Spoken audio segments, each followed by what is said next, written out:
Ciao Paisani, and greetings from Italian America. We're here in Jackson Square in the Big Easy, New Orleans, Louisiana, and we are about to let the good times roll. Les bon temps rouler. Wait a minute, JV. We came all the way from New York to NOLA to show people the Italian side of New Orleans, so I think it's a little bit better if we say Lasciate, andare, tempi, buoni. Yeah, you're right. That makes a lot of sense. We have an amazing city ahead of us. It is filled with Sicilian and Italian culture, and we're going to take you to our top 5 must-visit Italian American sites in the Big Easy. And we're a little bit sad that Pat's not here because he would love this place. They got donkeys taking people for rides, and what's more Italian than a donkey? That's true. And Pat's going to be really jealous because our number 1 stop is the world's best sandwich. Sandwich time.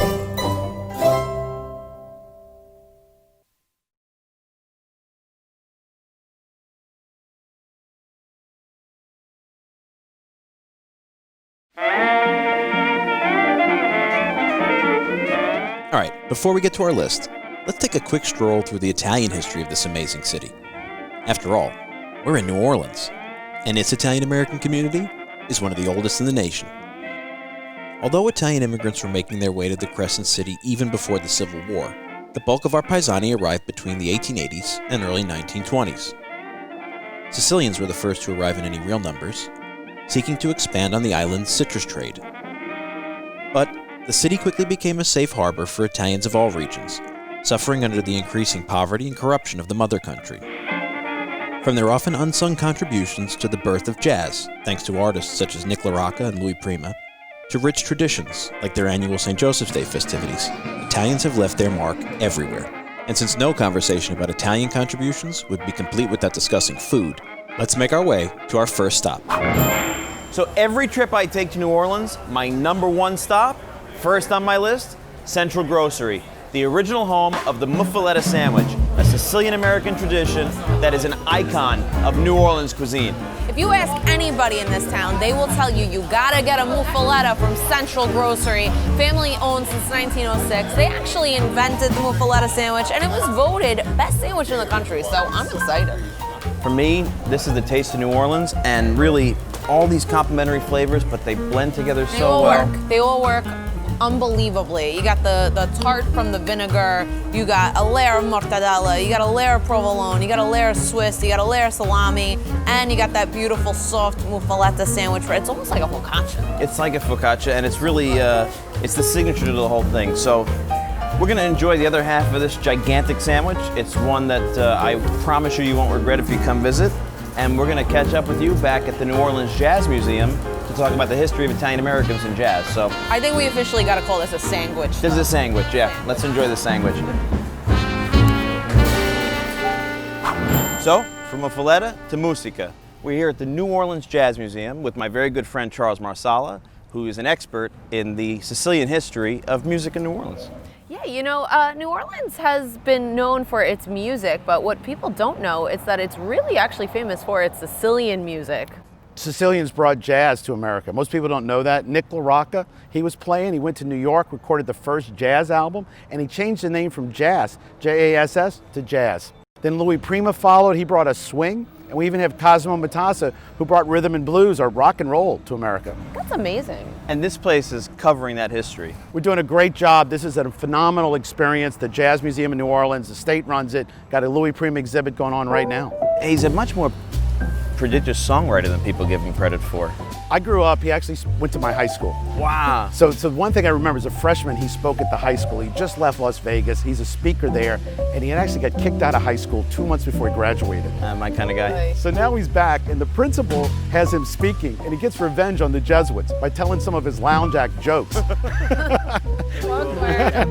It doesn't. They were cringing, but Louis was loving it as he was having his moment in the sun in 1973 back in New Orleans. I mean, that guy was Louis Prima, the king of swing. Louis made being Italian cool. He was like the first real person in America that said, I'm gonna own being Italian. And he made people want to be Italian. Yeah. And then after him was Dean Martin and Frank Sinatra, but Louis was doing it first. He taught them how to be cool. I don't know, JB. I'm starting to really think that we might have a career in music. I think you're confusing us with some of these other Sicilian greats. I think we got better luck at like ice cream. All right, I'll take ice cream. Ice cream's good. So, Ro, as a Sicilian American, there is nothing more Sicilian to me than gelato. In my family, we said eat it first in case something happens. So, I figured bring you to Angela Brocado's, one of the oldest gelaterias in the country since 1905. And as a true Sicilian, you ordered way too much, John. This is ridiculous. A little bit crazy. What the hell do we have here? But they invented all this stuff here. I mean, toroncini, first and only place in the world. Cassata, spumoni. This is authentic Sicilian sweets. We gotta dig in.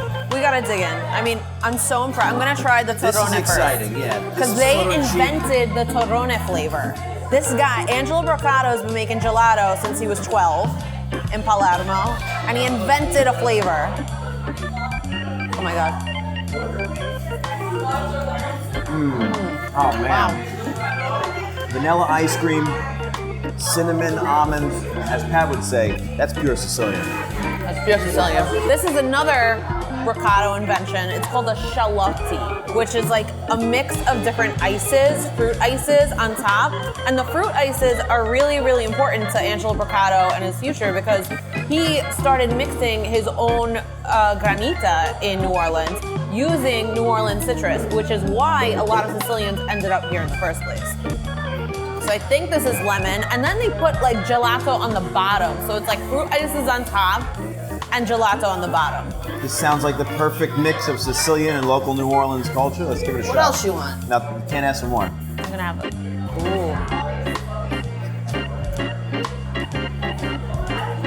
Ooh. Wow. That is citrus. That is delicious. That granita, the lemon flavor, that's like being in Palermo. JV, in true Sicilian fashion, you went a little overboard with the ordering again. Like, I don't know how we're gonna ever finish this. This is why we have Pat. He's not here. I don't know how we're gonna eat any more today. I hate to break this to you, but our next stop is not gonna be any easier on your stomach. Gotta do what you gotta do.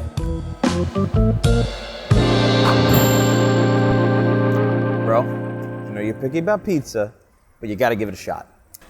John, I'm from Brooklyn. What do you want from me? I'm hoping. You want miracles? Well, I'm hoping I can pull one off. We are steps away from Brocado, so we didn't have to go too far after all that ice cream.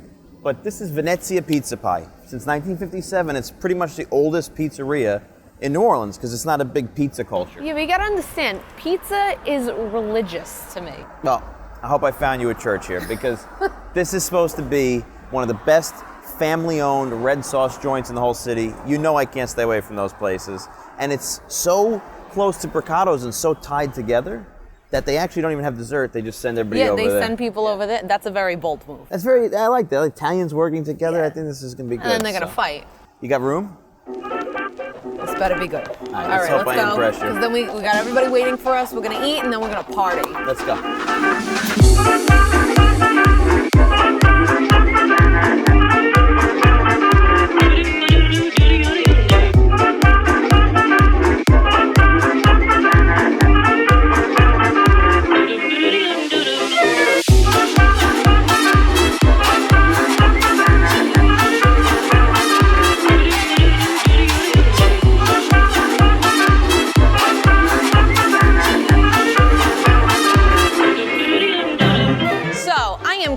That you guys enjoyed our first 4 stops in our Italian American tour of New Orleans. But Johnny V and I, we saved the best for last, right, Johnny? I love this place. We are at the Hotel Monteleone in the heart of the French Quarter, and this place has been family owned by a big Sicilian family since 1886. Do you know what that means, that these people are still talking to each other? It's a big accomplishment. I stay here every time I come to New Orleans. I stay here for a couple of reasons. 1, I support an Italian American business. Very good. 2, you've got the Carousel Bar, one of New Orleans' most iconic watering holes. And number 3, and most importantly, my very dear friend and the amazing entertainer, Lena Prima, has a standing room here twice a week, Friday, Saturday night. She has an amazing show. She is the daughter of the late, great icon, Louis Prima. Italian American icon, New Orleans icon, and songs everybody knows. So we're gonna go see her show. She does a great job, and maybe we'll sing a little bit with her, huh? Wait, what? I don't sing. No, I don't sing. I don't sing.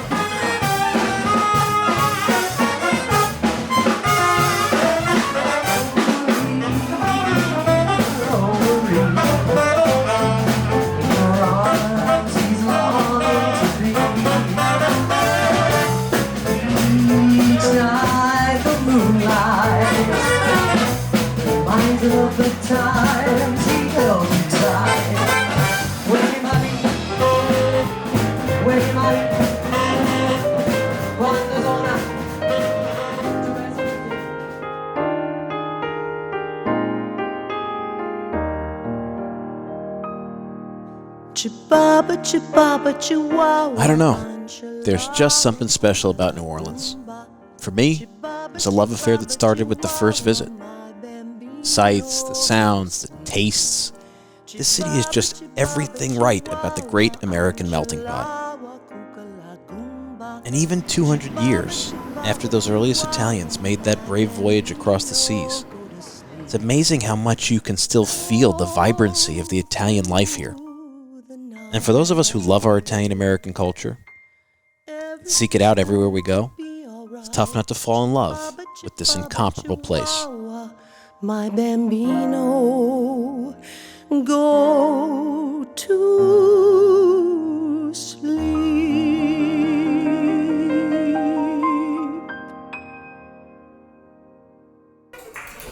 Maron, what a show! That Lena Prima. That was something else.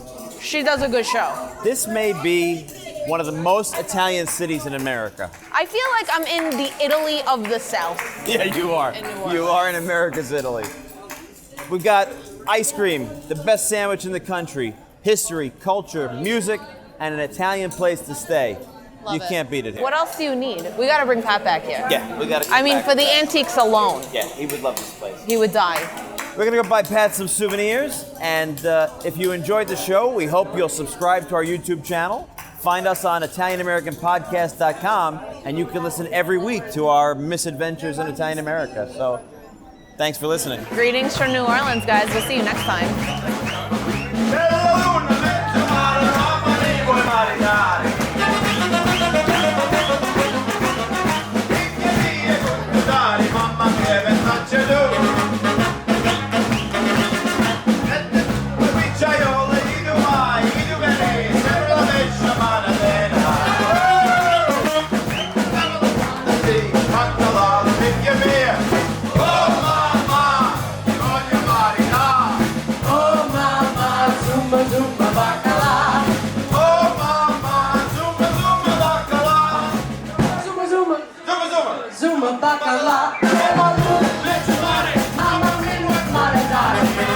This is the famous. So muffaletta is actually a roll and a sandwich.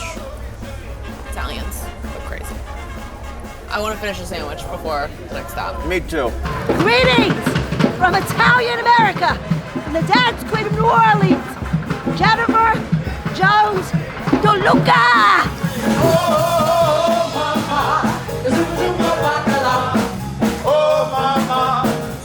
Maron, what a show! Where are you going?